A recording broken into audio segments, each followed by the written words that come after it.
Hi folks, Jess and Al from the Psych Collective. Al Griscatus, I'm a consultant psychiatrist. Jess O'Gar, clinical psychologist. Alright, we're doing our trauma series today. It's the second one. If you want the first one, go and have a look at the first one. Alright, we're going to do a quick recap. Yep. Alright, good. Alright, so we're talking about PTSD. That's what comes from trauma, unfortunately, sometimes. Alright, there's this thing that happens in PTSD where the memory gets misformed. Yes. Okay, and then we call that a trauma memory. Yeah. Which Right. is different from the formation of kind of just a normal everyday memory. Yeah, yeah. Yep. Well, the biggest thing is usually there's a kind of big emotional component to the trauma memory. There is. Usually people are terrified or whatever. Yep. Okay. Yeah. So instead of it being a nice cohesive memory, okay, that has a very clear beginning, a very clear middle, and a very clear end, and it all makes sense, and the emotions all stack up, they're not like that. No, not for trauma memories. No, they're a big mess. Yep. Okay. So the memories are what we call fragmented. So the beginning and the middle's all over the place, and it's all a big mess. Okay. Yep. There might be gaps Yep. all over the place, and the bits that you can remember are probably out of sequence, and when you remember them, huge emotions. Yes. Okay. So that's the fragmentation. That's the We get the fragmentation. fragmentation of the narrative, so the storyline itself, the emotion, the sensory component to it. Then we got the temporal distortion. So this is where there's a misperception around how recent the event was. So it feels like it was very fresh. yeah. So we know that it might have been 20 years ago, but it feels like it was yesterday. Yep, and along with that comes a lot of arousal. So Yes. we're very freaked out when we think about it. Yeah, so the body still thinks that because it's just happened, we're still in a state of danger, we've got to keep an eye out, hypervigilance, all of that sort of stuff, and hence we have avoidance. Don't want to do it, don't want to think about it, don't want to deal with it, and then we kind of get to this point where we get stuck in it because we can't make sense of it. Yeah, indeed. It's worth also highlighting, I think, here that what the avoidance tends to do is it tends to shrink our world. Yep. Okay, Yep. so we go to places, or we don't go to places that we would previously enjoy Yep. going. We don't see people that would previously Don't want to enjoy connect seeing. with staff, don't want to social interaction, don't want to make small talk. Yeah, basically a lot of our relationships get kind of Yep. lost. Yeah, Um, and then shrink. Yeah, and the arousal can affect our relationships as well. So Yeah. for all kinds of reasons, our world shrinks. Okay, so this one we want to focus on what do we see as the stages of treatment for trauma. So Al and I do a lot of work in this space. So we've put together what we call the life cycle of PTSD treatment. We have. Now, whenever we find a new patient or a patient comes to see us, they're almost always at what we call sort of stage 0. Okay, so stage 0, initially we called this untreated, but we started to realise that people have had what they thought was treatment. Yeah, Yeah, they've had some medication, maybe they've seen a therapist, but they haven't really done anything to kind of address this kind of stuff. Yeah, it's okay? maybe kind of surface level stuff because anything deeper is too triggering, too arousing, too overwhelming, not ready to go there. Yeah, so they're kind of undertreated. Undertreated, Okay, yes. so maybe it's probably worth saying is maybe they have had a crack at medications, and maybe that helped for a little while. Okay. Decrease some sensitivity. Yeah. So maybe that worked for a while, but the actual stuff underneath it wasn't addressed. Yeah. Sooner or later, they got used to the medications, and they were back to square one. Yeah. Something like that. Yeah. Okay. So let's have a think about what's going on when people are in that sort of stage 0. Okay. So what's going on? Symptoms. Okay, so symptoms are usually exacerbated. Everything's up. There's kind of all the symptoms that we see over that side, the anhedonia, the arousal, all of that. Symptoms are up. Yep. Usually symptoms are really up. Really up. Yeah. Yep. Often they're at their maybe not their worst, but they're not good. Okay. Yeah. Their world size in terms of how much they've been avoiding stuff. Shrunk. Yeah. There's nothing there. Kind of world size, it's small, it's tiny, there's not much happening. And then chaos. Chaos is high. Yeah. Chaos is really high. Can't make sense of it, don't know what to do about it. I've tried stuff, but it didn't work. And there can kind of be a bit of almost like treatment fatigue. I'm sick of having to try and do stuff. Yeah. It's messy. Don't really understand why this is happening. Yeah. It doesn't make sense. The trauma that happened, I don't remember it properly. When I do, I'm just freaking out. I can't walk down the road. I can't do this. I can't do that. Everything is just a nightmare. Okay. Chaos. So then here we get into, well, what are we actually going to do about it? And this is what we propose as a bit of a treatment model. Stage 1 is actually going to be awareness and understanding. So if you're watching this, you're kind of starting stage 1. Yeah, so you are. Yeah. Because awareness and understanding of this, awareness and understanding of kind of what happened. It might not be awareness and understanding of the meaning yet, but at least awareness of the fact that there's these symptom clusters over here, and this is what's happening, and this is the model, and this is the framework. Yeah. Right? So you need to get an understanding of the impact that it's had, the symptoms you're experiencing, and then also what is the plan for treatment. Yeah. Now, in terms of symptoms, look, you're still going to have an exacerbation of symptoms. We haven't really done a huge amount of work Yeah, yet. we've done practically nothing. Now, we might, at this point, sometimes people might have some medications thrown in the mix, and that may or may not so your reduce symptoms, the symptoms maybe. will still be up. Yeah. The world size, it's still going to be small because you're understanding, but you haven't changed anything You haven't yet. changed anything. Maybe we've reduced a bit of the chaos. So there's still some chaos because, again, the symptoms haven't been modified, but you're starting to get a little bit more order.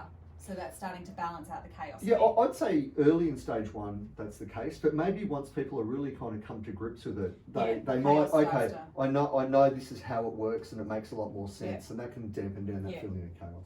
All right, and then we get to stage 2. This is basically get ready to do the trauma treatment. So this is skills, resourcing, getting more tools and strategies. So one of the biggest things is you need to learn how to calm yourself down. And I do very intense kind of 6 weeks intensive trauma programs with patients where I'll see them 4 or 5 times a day, 2 hours a day, repeated exposure, 12 story, blah, blah, blah, all of that. But I will not start that treatment protocol until I know that the patient has the ability to calm themselves down. Yeah, because if you can't do the work. You just flip out. You can't do the work. So from this point of view over here of the symptoms and stuff, we have, if I can get in up here, it has to be a bottom up. We've got to deal with the arousal first. If the arousal is too high, you can't do the work. Yeah. So this can be kind of some integration with the body work. Sometimes that's body scans, grounding, autogenic training, yoga, float sessions. We've prescribed that for patients in the past. Get into a float tank, it's calm the body down. So symptoms that there's still going to be kind of some symptoms here, but they might not be as.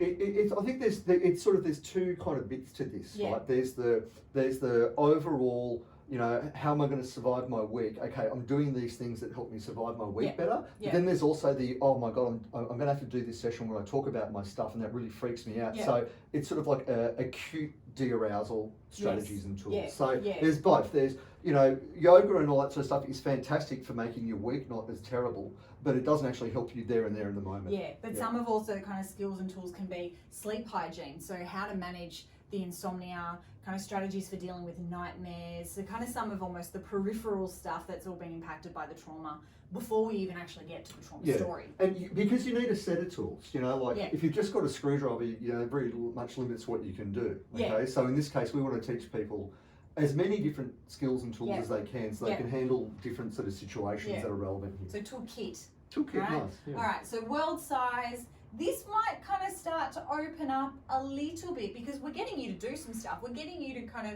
maybe go to yoga or go to a float session or do some exercise or something like that. So it might start opening a little bit. Maybe. A little bit, maybe. Yeah. The chaos is, look, there's still some chaos because we haven't gotten to the trauma, but again, the chaos is starting to reduce because we're getting routine. Yeah, things are making sense. We've got a routine and we feel like the big thing here is you're starting to feel like you're on your front foot now. Yeah. Okay? In PTSD, you're always on your back foot. Am I going to get hit by this trigger? What's going to happen? You're always on your back foot. But now it's like, okay, if I do get a trigger, I'm a bit more empowered. I know a bit more about what to do to reduce that from happening, or the intensity when it does happen. So for you guys at home, within reason, this sort of stuff is what you can be doing yourself. All right? So you can actually be looking at, and for those of you who've done some therapy before, you've probably got some skills or strategy. Get disciplined about how you are using those, practicing those, implementing those, because a lot of this is, I can teach you what to do, but you need to take on the ownership to do it. So this kind of stuff here can still be, there's an element of self-directed kind of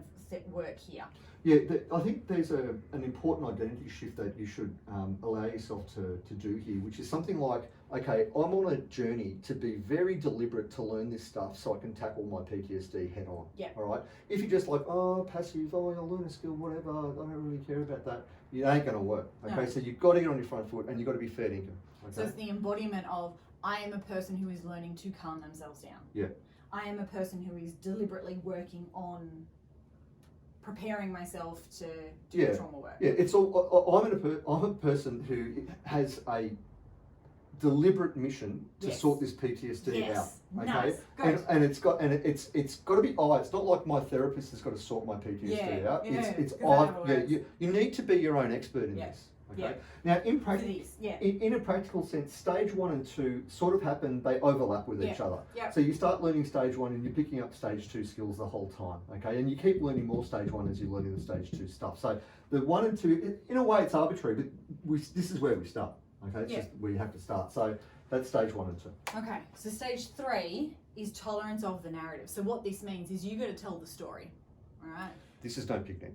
No, and this, don't do this one by yourself. You need a trained, skilled professional to help you through this one, right? Because this is, I want you to tell the story, and a good therapist is going to get you to tell that story in excruciating detail because of this.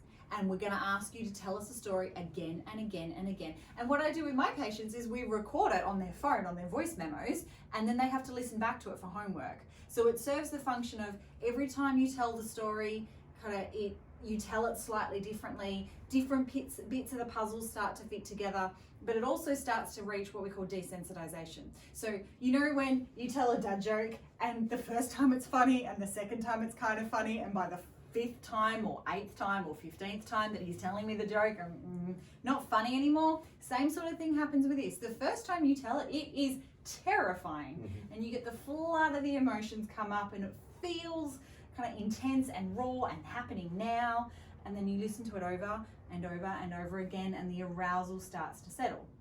It's the same graded exposure theory that we use for phobias and stuff. Yeah. Can I just a couple of points I think might be reassuring for people. You don't necessarily need to start in the deepest part of the deep end. You know, you probably would tackle it quite superficially, like I was in this place and this was the sort of stuff that was going on, and this was the time that it happened, and these events happened, and maybe I can't quite remember the order of them. So you start off superficial. That's hard enough. Okay. Then you approach telling that story in the most courageous way that you can. You know, you really kind of need to sort of stump up a kind of, even a posture of courageousness when you do this. Otherwise it just feels like it's wiping you out, okay? You implement the skills, okay? So maybe that might be something like controlled breathing while you're doing it, or if you're starting to dissociate, maybe some grounding, whatever's going on. And this is where having a therapist there can really be helpful, because they can say, oh, look, I can see you're getting pretty aroused. How about we just stop for a second, we implement this, and then get back into it, okay?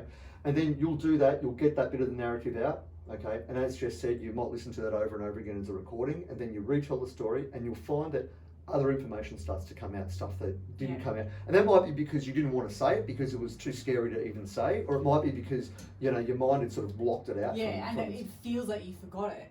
Yeah. But you didn't forget it because it was there, just maybe it wasn't accessible. Yeah. So stage 3 is really tough work. Okay, it's really tough work. Yeah, and must be under the direction of an experienced healthcare professional. Yeah.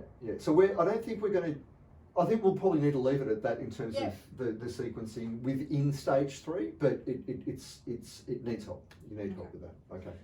So what you're actually going to sorry guys, worse symptoms. This is the stage of it's going to get worse before it gets better.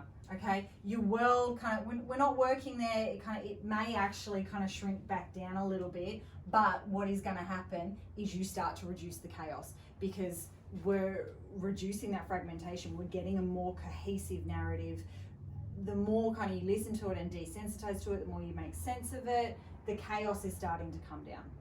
Yeah, I mean, without this, you're kind of trapped, okay? Until you can get your narrative out, because what you're doing is you're defragmenting. Yeah, exactly. That's what you're doing. Defrag. So all of a sudden, all that stuff that doesn't make all that much sense starts to make sense. Yeah. Okay. And this is really critical, because I mean, I guess we're getting into our next bit here, which is integration. So that's the defragmentation, if you like. And what you can start to do now is you can actually start to pick apart the story and find elements of meaning in the story. Okay. So it might be that. Okay, let's just a generic example. Let's say there's a natural disaster happens, and the response by the authorities is inadequate. Okay, so when you get your story out, and then you try to find some meaning, and you go, well, there's no meaning in that. It's just all terrible. But there's probably layers of meaning in that, because it might be that, okay, well, the natural disaster represents an act of randomness, okay? But there might have been negligence in the preparation that went ahead of that. Okay? So now we're starting to get into the types of trauma, which is actually going to be our next talk. But having an understanding of why did this happen helps to facilitate the sense of meaning. And then also, sometimes it's about finding meaning, but other times it's about finding where you've attributed a distortion to the meaning. Oh, it happened because this person screwed up. Well, actually, maybe they didn't screw up. Maybe these 3 other things were going on that you weren't aware of. So we can start to pick apart some of the stereotypes or the attribution of blame where it actually wasn't directed, and sometimes redirect it to where it is more appropriate, but more from a point of accountability as opposed to blame. Well, and understanding, and also I guess that's part of learning the lesson of what happened. Yeah. You know, so in trauma, I mean, not always, but very often there is some kind of lesson to be learned. Yes. Okay. And without, if you don't, if your subconscious thinks there's a lesson to be learned and you haven't learned that lesson, you kind of stay in that sort of PTSD state. Yeah, and I think that's kind of almost like what the nightmares are kind of like sometimes. If the nightmares become very repetitive of, okay, during your sleep we will try and integrate this part. If it's a nightmare, the arousal is so high, it wakes you up, it kind of terminates that attempt. So the next night, okay, well, let's try that again. And it's kind of the subconscious way of your brain trying to solve this puzzle. Each time it gets interrupted, it has a crack the next night. Yeah.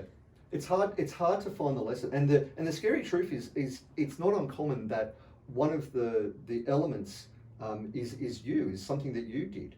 Okay, and it's very hard to kind of understand, like, until you can see the whole picture. It's kind of, you can say all this stuff happened to me. You know, it's hard to see how you contributed to that, but sometimes there isn't. You kind of want to know that, because that's a vital piece of data when it comes to it not happening again in the future. Yeah, but then sometimes it's also you were simply in the wrong place at the wrong time, and it was randomness. Yeah, because we've got to be. Because the other thing that will happen is that with the distortion, people take on too much responsibility, and then we're into shame spirals, where you didn't actually do anything to be ashamed of. You were just simply the wrong place at the wrong time, or the other factors around you contributed to it, and you just kind of got caught up in it. Other times there was this warning sign, I didn't notice it, so next time I need to remember to look out for that warning sign, because then I can step out of the way before the bad thing happens. So I want to be really clear. We're not kind of pointing the finger and saying if you've got PTSD it's your fault. There's no element of that whatsoever. But trauma and kind of the contributing factors of trauma, usually there's multimodal, there's multidimensional things that cause a traumatic event to happen, and part of understanding the meaning is looking at all factors of that, and the self is one of those factors. Yeah. So we're trying to find the meaning, and this is what's getting us there. Okay, this process, and to learn the lessons. Okay, so what happens now? So stage 4. Symptoms come down. Yep. World starts to open up. Chaos comes down. Okay, so that's where we want to get to. Yeah. That's where and that might not be the end. I mean, people might have, a whole bunch of traumas that they need to work on. Yeah. Okay, but that's really the model for what treatment for PTSD looks like. And once you've done this, let's say you were put on medication back up here, well, maybe you don't need it anymore. Yeah. Or maybe you need less of it. Yeah, and we can start to kind of wean some of that off. Okay, so let's get to... over here we have, just quickly, we want a bottom-up approach to start with the arousal, because this is where your skills and tools and resourcing and that happens. Going through the tolerance is going to work on the arousal and kind of the again, so we're working through here. And then the integration means that some of these attitudes and assumptions are going to start to change. As your world opens up, we're going to get less avoidance. We're going to get less of the dissociative symptoms for the cluster of people who get the dissociative symptoms. And we should see a symptom improvement around mood. Okay? Yeah. So that's how it all comes together. Stay tuned for our next one, which I said we're going to talk about the different contributing factors or the causes for trauma. Okay? YouTube, Facebook, Instagram, thesitecollective.com. We'll see you soon. Thanks, guys. Thanks, folks.